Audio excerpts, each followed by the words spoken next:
One day, George the steamroller was waiting for Percy to take him to a new workplace. George was being rude to Rheneas and Skarloey.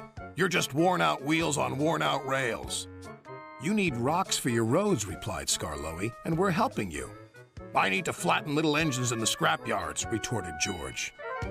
Then Percy arrived to take George away. He was still rebelling. "Railways are no good. Turn them into roads." The little engines were pleased to see him go. George grumbled all the way to the old branch line.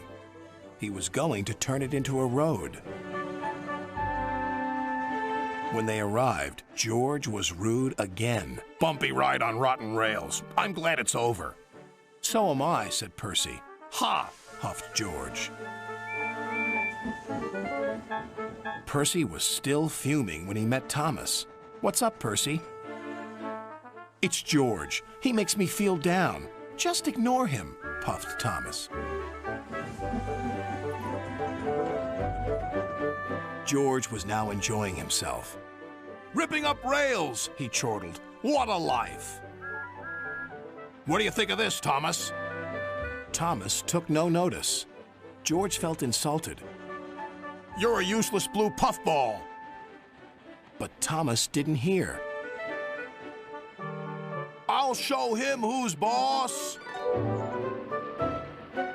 At last, the workmen reached the level crossing. "What shall we do here?"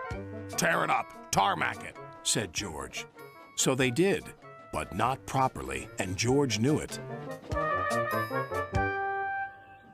Later, Thomas was traveling home on the same line. He was pulling freight cars filled with vegetables. The signalman had forgotten to warn his driver about the crossing.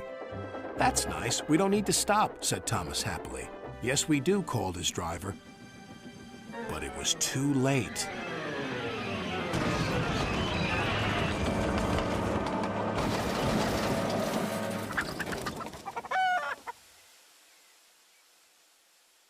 Next day, Percy told Gordon all about George. "Ha!" snorted Gordon. "You're just a small engine. That's why he's rude to you. He wouldn't dare cause me any trouble." George had been taken to some yards to work. Duck arrived with a train of empty freight cars. George was blocking his way, and a car was stuck on the main line. "Let me through," demanded Duck. "You'll just have to wait," replied George. "There's no time to wait. I must clear my freight cars from the main line to let Gordon through." "Then he'll have to wait too," said George. Duck's driver went to complain to the station master, but the signalman had set the signal to allow Gordon to speed through. His passengers were singing his praises, and he was making express time. "I'm the greatest! Just watch me fly by!" He whistled long and loud as he approached the station. Suddenly, he saw a freight car on the line ahead. "Get out of my way!" But the freight car wouldn't move until Gordon forced it